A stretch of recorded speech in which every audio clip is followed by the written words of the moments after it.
अस्सलाम वालेकुम व्यूवर्स, वज़ीर आज़म अपना घर स्कीम 2026 के तहत जो अप्लाई करने का तरीक़ाकार है वो भी मैं आपके साथ शेयर करता चलूँ। ये आपके सामने एक फॉर्म है जो आ चुका है। अभी मैं आपके सामने ये जो फॉर्म शेयर कर रहा हूँ मैज़ान बैंक का ये फॉर्म है। इसी तरह से MCB का है, HBL का है, UBL बैंक का है। आप किसी भी बैंक से वज़ीर आज़म अपना घर प्रोग्राम के हवाले से अगर अप्लाई करना चाहते हैं तो इंशाल्लाह स्टेप बाय स्टेप आपको गाइड करने वाला हूँ और साथ के साथ आपको ये भी बताऊंगा कि किस तारीख तक आप जो है अप्लाई कर सकते हैं, तो कौन से आपको डॉक्यूमेंट्स नीड होंगे। इंशाल्लाह स्टेप बाय स्टेप आपको गाइड करूंगा। वज़ीर आज़म अपना घर प्रोग्राम, घर हो तो अपना। अब बाकायदा तौर पर अगर आप एक मुलाजिम हैं, किसी भी मुलाजमत से ताल्लुक रखते हैं, चाहे आप प्राइवेट मुलाजिम हैं, चाहे आप गवर्नमेंट मुलाजिम हैं, चाहे आप किसी भी कंपनी में वर्क करते हैं, तो आप इसके लिए अप्लाई कर सकते हैं। इंशाल्लाह स्टेप बाय स्टेप आपको गाइड करूंगा और साथ आपको ये भी बताऊंगा कि आपने ये फॉर्म कहां से हासिल करना है और किस तरीके से फिल करना है। सबसे पहले आपको बता दूं, ये मैं आपके सामने मैज़ान बैंक की जो ऑफिशियल वेबसाइट है वहां से मैंने ये फॉर्म आपके सामने ले आया हूं। तो चलें, सबसे पहले मैं आपको बता दूं, सबसे पहले ये आपने डेट लिखनी है।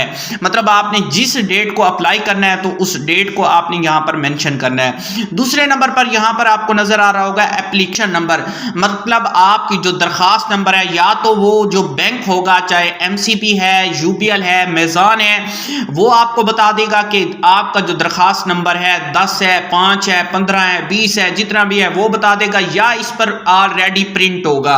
अगर आपका ऑलरेडी प्रिंट है तो फिर आपको इसकी जरूरत नहीं है, आपको कोई मसला नहीं होगा।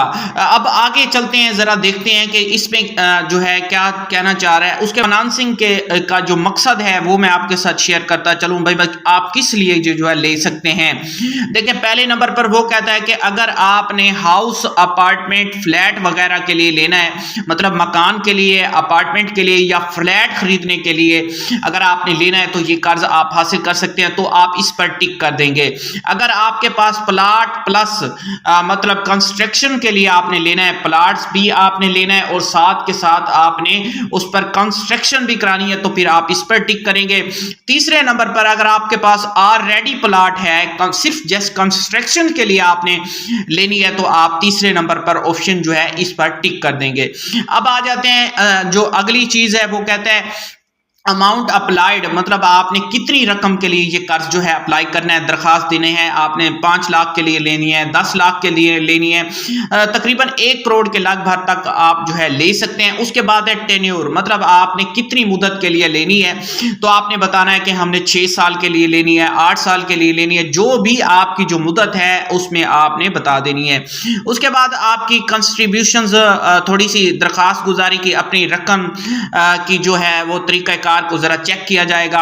उसके बाद आपकी कुछ जाती पर्सनल जो है तफसील है वो भी आपने जो है लिखनी है। सबसे पहले आपने यहां पर अपना नाम लिखना है। उसके बाद यहां पर आपको नजर आ रहा होगा आपने अपना शनाख्ती कार्ड नंबर लेना है, जो कि कंप्यूटराइज्ड CNIC नंबर है, वो आपने शेयर करना है। उसके बाद आपने यहां पर लिखना है अपना मोबाइल नंबर या फोन सेल नंबर आपने लिखना है।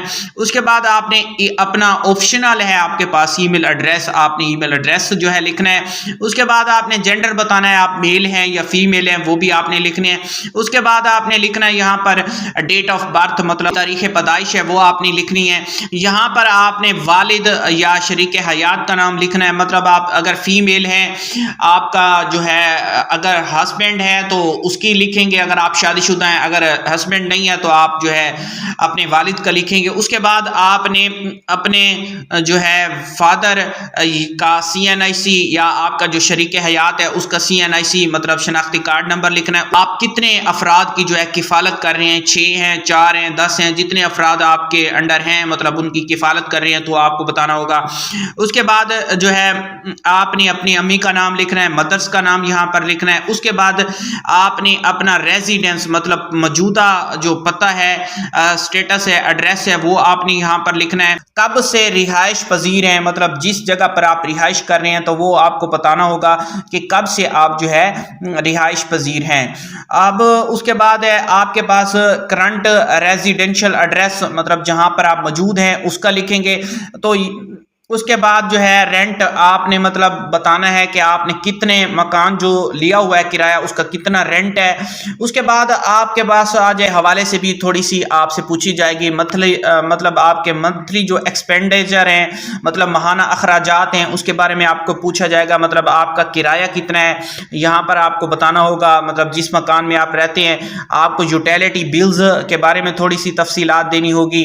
उसके बाद आपको टेलीफोन के हवाले से भी अगर आपके बिल हैं तो वो दे सकते हैं। आप अपनी तालीम के बारे में यहाँ पर जो है पुट कर सकते हैं। कार्ड फाइनेंसिंग पेमेंट मतलब कार्ड के जरिए आप जो फाइनेंसिंग करते रहे हैं वो आपको बता सकते हैं। अगर इसके अलावा मतलब रेंट के अलावा भी आपके कोई अखराजात हैं तो वो भी आप यहाँ पर लिख सकते हैं। टोटली मंथली जो मजमुआ जो आपके अखराजात हैं वो यहाँ पर आपको लिखने होंगे। उसके बाद आपने करना यह है कि अगर you are exacting customer of our bank मतलब अगर आप पहले से अगर आपका अकाउंट बना हुआ है किसी भी बैंक में तो यहाँ यस पर लिखेंगे, अगर नहीं बना हुआ तो नो पर क्लिक कर देंगे।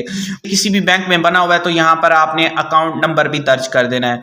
उसके बाद आएगा नेम ऑफ एम्प्लॉयर, जो भी आप मतलब जिस कंपनी में आप जॉब कर रहे हैं उस कंपनी का नाम आपको लिखना होगा। टाइप ऑफ एम्प्लॉयमेंट मतलब मुलाजमत की किस्म मतलब आप किस किस्म की मुलाजमत करते हैं। अगर आप जो है कॉन्ट्रैक्ट पर कर रहे हैं तो यहाँ पर जो है आपको टिक करना होगा। अगर परमानेंट कर रहे हैं तो यहाँ पर टिक करना होगा, किसी एक पर टिक करना होगा। उसके बाद एम्प्लॉयर एड्रेस मतलब जिस जगह आप जिस कंपनी में काम कर रहे हैं तो वहां का एड्रेस आपको यहाँ पर लिखना होगा। उसके बाद ओहदा मतलब आप किस ओहदे पर काम कर रहे हैं ये आपको बताना होगा। डेट ऑफ ज्वाइनिंग, ज्वाइनिंग की जो डेट होगी मतलब आपने किस डेट से इसको ज्वाइन किया था। नेट मंथली इनकम आपकी जो आजकल मंथली इनकम है वो कितनी है ये आपको बताना होगा। ऑफिस का मोबाइल नंबर भी आपको यहाँ पर लिखना होगा। उसी तरह से फिर ये पूछ रहा है अगर आपका बैंक अकाउंट है तो यस, अगर नहीं है तो नो पर क्लिक करेंगे। अगर बैंक अकाउंट है तो यहाँ पर आप बैंक अकाउंट नंबर भी देंगे। उसके बाद आपकी कुछ जाती एहसासों के हवाले से भी आपसे क्वेश्चन किया जाएगा कि मतलब अगर आपके पास कोई जाती एहसासे हैं तो वो कितनी मालियत के हैं। जैसे आपके पास लेट्स सपोज कार है, ट्रैक्टर है या आपके नाम पर कोई मकान है तो ये आपको यहाँ पर सारी डिटेल देनी होगी। उसके बाद एप्लीकेशन का जो है सिग्नेचर मतलब आपको अपने सिग्नेचर करने होंगे या जो भी मतलब एप्लीकेशन दे रहा है उसके सिग्नेचर यहाँ पर दिए जाएंगे। अब आ जाते हैं कि आपको कौन से अगर आप अप्लाई कर रहे हैं तो कौन से ओरिजिनल डॉक्यूमेंट्स चाहिए, कौन से आपको कॉपी के लिए डॉक्यूमेंट्स चाहिए। पहले नंबर पर वो कह रहा है कि आप फाइनेंसिंग दरखास्त कार का फॉर्म, अगर मतलब आपको यही जो फॉर्म है आपको ओरिजिनल लेकर जाना होगा। पहले नंबर पर मतलब बेजान बैंक है, एचबीएल बैंक का है, यूबीएल बैंक का, ये फॉर्म आप ले लेंगे। ये तो बैंक से भी आप हासिल कर सकते हैं, ऑनलाइन भी आप जो है ले सकते हैं, डाउनलोड कर सकते हैं। अगर आपको फिर भी फॉर्म का कोई मसला है तो आप हमें बताएंगे, हम आपको फॉर्म प्रोवाइड करेंगे। आप कमेंट सेक्शन में हमें बताइएगा। उसके बाद आपके पास जो है प्रोडक्ट जो है शीट आपके पास होनी चाहिए। मतलब प्रोडक्ट की जो तफसील होगी आपने बताना है कि आपकी एग्जैक्ट वो भी आपको ओरिजिनल देनी होगी यहाँ पर। उसके बाद है वैलिड CNIC ऑफ एप्लीकेशंस, मतलब जो एप्लीकेंट आपके पास एक तो ओरिजिनल CNIC शनाख्ती कार्ड नंबर होना चाहिए और साथ आपके पास एक कापी भी होनी चाहिए। उसके बाद 2 पासपोर्ट साइज आपकी जो ओरिजिनल हो वो आपने देनी है। उसके बाद जो है अगर पहले बार मकान की किराए का जो नामा है था, पहली बार आपने जो किराया दिया था उसका इकरारनामा आपको देना होगा। उसके बाद साथ आपको एक नकल कापी एडजस्ट करनी होगी। मतलब रहन जिस जगह रहन रखी हुई है मतलब जदायद वगैरह या अपार्टमेंट जो भी है तो उसके दस्तावेजात आपको कापी देने होंगे। उसके बाद इसी तरह से आपने कुछ कापीज वगैरह देनी है। उसके बाद आपने कुछ अपनी जो एम्प्लॉय लेटर है आप मतलब जो जॉब कर रहे हैं उसका एक लेटर वगैरह की कापी देनी होगी। इसी तरह से आपने अगर आपकी जो सैलरी स्लिप होगी उसकी आपको ओरिजिनल कापी भी देनी होगी और फोटो कापी भी साथ लगानी होगी। इसी तरह से आप आएंगे यहाँ पर लास्ट में, यहाँ पर आप अपना सिग्नेचर करेंगे और दरखास्त की जो डेट है वो आप जो है इधर लिख देंगे। उसके बाद ये कुछ आपके पास इकरारनामा आपको दिया गया है, आप जो है ना किसी पर डिपेंड करके बैंक वाले आपको कहेंगे कि सर आप जो है इसे जो है जल्दी से आप फिल कर दें और सिग्नेचर यहाँ पर आपसे करवा लेंगे और डेट लिखवा लेंगे। ऐसा ऐसा आपने बिल्कुल नहीं करना। आपने इसको अच्छी तरह से पढ़ना है। कुछ ऐसी चीजें होती हैं जो कि हिडन होती हैं, हमें नहीं पता होता। बाज़ औक़ात आप रीड नहीं करते और ऐसे सिग्नेचर कर देते हैं, बाद में आपके लिए मसला होता है। तो पहले सबसे पहले आपने इसे रीड करना है। रीड करने के बाद जो है आपने सिग्नेचर करने हैं। उसके बाद ये जो आपके सामने कुछ नजर आ रहा है, ये सारा जो है ऑफिस वर्क है आपका, इसमें कोई कमाल नहीं है, ये सारा बैंक का काम है। तो ये थी आज की इंफॉर्मेटिव वीडियो। इंशाल्लाह इस तरह से नेक्स्ट वीडियो में आपको इससे भी अच्छा सीखने को मिलेगा। आपने देखा कि वाकई वीडियो इंफॉर्मेटिव है तो वीडियो को लाइक कर दीजिएगा। अगर आपका किसी किस्म का कोई क्वेश्चन है तो आप कमेंट सेक्शन में कमेंट्स कर सकते हैं। इंशाल्लाह आपके हर कमेंट्स का आंसर अभी आपको दिया जाएगा। अगर प्यार जाहिर करना चाहते हैं तो वीडियो को लाइक और ज्यादा से ज्यादा शेयर कीजिएगा। मिलते हैं अगली वीडियो में, तब तक के लिए भाई को दीजिए इजाजत। अल्लाह हाफिज। और चैनल को सब्सक्राइब करना और बेल आइकन को प्रेस करना बिल्कुल ना भूलिएगा।